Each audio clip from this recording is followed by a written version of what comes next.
Here's the face of a narcissist, a con artist, a scammer, a child sex offender. Here are his charges. These are also the initial charges from when he first got locked up. During the first hearing, there were amendments to these charges of such as lewd and lascivious acts, child endangerment, etc., etc. Now that he took a plea, let's hear of his explanation. And the prosecution dropped every single sexual charge. I'm saying it again. The mother, the daughter, my accusers, in addition to the state, the prosecution, all agreed they need to drop all of the sexual charges. So yeah, it's a victory, but it's bittersweet. It's a victory because I was facing life. No parole, no probation. Now you may say, how could this be possible if a minor was so-called molested and it was DNA evidence? And people say DNA don't lie. And I always said, people do. Well, let's do this. The serologist, the expert that so-called found 6 semen stains amongst a headscarf and a t-shirt. Pause that. Pause that. How do you get semen on her t-shirt and headscarf? That matches yours, Polight. Checked her vagina, checked her mouth, checked her saliva, checked her excrement, checked her feces, checked her urine. Everything came up negative. Okay, let me get this straight. So everything came up negative. Her feces, her clothes, everything. Rape kit, negative, negative, negative. But you took a plea, child endangerment, reckless behavior, lewd and lascivious activities. But you took a plea. But all of that came up negative. Okay, Polight. In a conundrum. So how the hell how does the DNA just skip to a t-shirt and a headscarf? Well, the serologist that did the report that labeled it semen stains, when you got high-powered attorneys such as myself, then what happens is when you spend damn near 200 grand on your defense, you have the right to do depositions. We have our own private investigator. We have our own, guess what, forensics expert.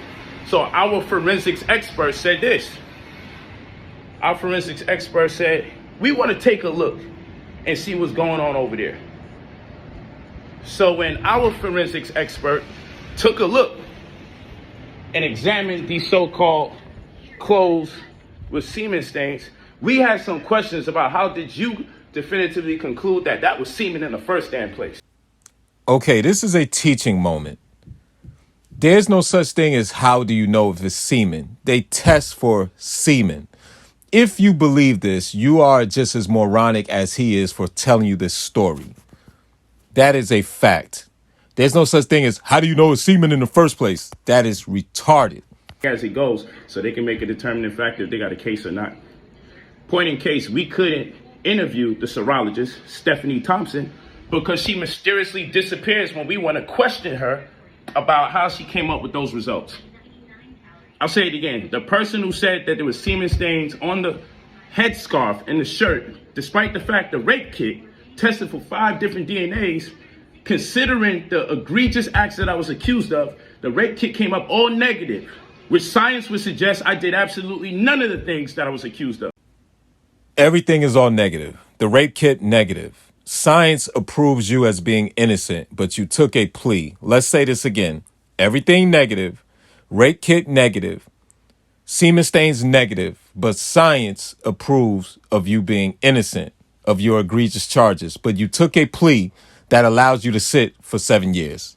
Do y'all believe this? And have it on record with my attorneys questioning them based on the findings of our forensic expert, she's nowhere to be found. So you know what we could do now? We could file a motion to dismiss the DNA for the case. That's what we could do. Because if we go to trial, we won't be able to cross-examine her because suddenly she disappears, she works for some private company and no one could find her. I ask anyone who is watching this video, would an innocent man go to trial?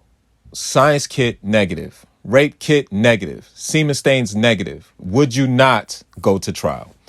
How do you explain to us after you take the plea why you took the plea and why you're innocent, and instead of going to trial to prove your innocence? This is narcissism and con artistry 101. It's called Don't Trust Your Lying Eyes. Science proves him innocent, but he says, I'm going to go against science that proves me innocent, and I'm going to take a plea because I'm innocent. Never want to get a deposition from the mother and a deposition from the daughter, all bets are off. They'll never do an agreement with me. They said they'll never do an agreement. Never do an agreement. Work out an agreement or a plea. I said, I don't give a... My attorney should tell you straight up, because when you see my attorney video, he's going to tell you straight up. From day one, I said, I'm never doing an agreement to any sexual charges. Interview the mother and the daughter. So they are the last of our depositions. We got the police body cams. We realized that the police report contradicts the affidavit that they did. The affidavit contradicts the interviews that they did on the body cam. So we got 3 contradictions. The story that the mother and daughter tells on the body cam, the stories that they told in the police report, and the stories that they tell on the affidavits. None of them work out. And I'm going to speak about that. But ultimately, we want to interview them. So when we interview them and do our depositions, have the prosecutor sit there, we already know where they're lying. We already know their lies. We looked at each of the 3 different types of lies they said for that night. So guess what's going to happen when we get to interview them? We're just going to ask them questions so they can contradict themselves. So when we go to court, we can ask them which story is true and why did you lie? So the prosecutor hits us again. Well, you know he's going to be facing life. We're in the week now where we got to interview the mother and daughter, get the deposition. So guess what happens 2 days before the mother and daughter are supposed to fly into town for us to get the depositions? They call. After a week ago threatening me, 2 days before the mother and daughter are supposed to fly out, they say, hey, we drop all the sexual charges. Huh? They say we're dropping all the sexual charges. And let me add something to this. Y'all heard this crazy story that I called a grown woman and asked if I could take her 14-year-old girl to a party. And y'all believe that bullshit. But guess what my text messages say? My text messages say, she asked me. Oh, hold on, let's reverse. Do you know that we broke up that same day, and later that, within a day, within 24 hours, she filed a criminal complaint? Let's add some more color to it. Do you know that the same day that I broke up with her, in my text messages is proven, she said she was going to destroy my life. She was going to fuck my whole shit up. We will shortly take a brief intermission of Polight's lying to play the testimony of the plaintiff, the mom, Linda. Give us an impact statement. Yes, ma'am. Thank you. Michael Nowak. This is the first time I have spoken publicly about what you've done to my daughter and I. I have gracefully remained silent the last 2.5 years. 2.5 years of pain, shock, disbelief, PTSD, constant nightmares, and daily triggers. Trying to help my daughter heal when I'm not even healed myself. What you have done to my daughter, myself, and my entire family is inexcusable. You hurt us all. You made me believe that you were such a great man and you could do no wrong. You made me fully trust you, and for that, my daughter trusted you too. But the truth is, you're a monster, a demon. The very first time that I allowed you to be alone with my daughter, the very first time, and you couldn't even help yourself. You told me you was gonna be right back. You were going downstairs. We were gonna grab food and take vacation pictures. You told me that you wanted to have a one-on-one talk with her about loving and respecting me as a great mother that I was and am. And I actually believed you. I believed that you were going to bring her right back. I thought you were going to have this trusting conversation with her that you promised me. Her and I both trusted you. For a grown man to violate a child who trusted him, you should be ashamed of yourself. You plotted on me and my little girl. The entire time you knew what you planned to do. Isolate, intoxicate, then violate my baby. Shame on you. I trusted you to bring her right back. You were supposed to bring her back the same way that you took her. Instead, you drugged her and took advantage of her. You sexually abused her. You forced alcohol down her throat. You then forced her to see things that no child should ever have to see.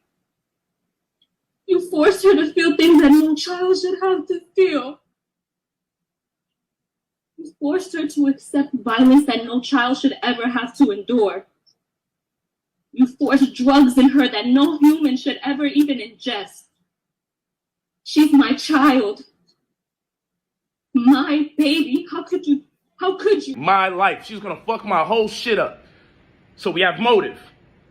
Do you know that I wasn't the one that asked to take her daughter to a party after 2 a.m. in the morning? Do you know my text messages say? She contacted me and asked me to take her daughter out to a party after 2 a.m. in the morning, and I vehemently declined because I said, what the hell do I look like as a grown man taking a 14-year-old that obviously looks like a mom? Pause. She asked you, you vehemently said no, but the girl ends up with you in your possession at that time in the morning with semen on her clothes. Polight, did you have a decision to make? Could you have said no? You vehemently said no, but you did it. Knowing that this woman said she was going to ruin your life, but you did it anyway. Knowing that you just broke up with her. If you just broke up with this woman, why would you have her daughter in your possession? I know I'm a moron, but why would you have her daughter in your possession? Aggravated child abuse. From the child being intoxicated. They can give you 30 years in prison. I'm like, man, take the goddamn agreement. If, under what circumstances, if they could convince a jury that whether you gave her alcohol or you was aware that she was high at any point in time and you didn't turn her in, but since the mother did, you could be subject to 30 years. So I said, let's make a goddamn agreement, man, and let's work this thing out. So still got to sit down somehow, some way, but it is what it is. Blessings in abundance is bittersweet. Oh my goodness. And more information is going to come out, and this shit is far from over. Thank you for watching how to break down, catch, and dissect a narcissist, predator, and con artist. Please like, comment, and subscribe. 1.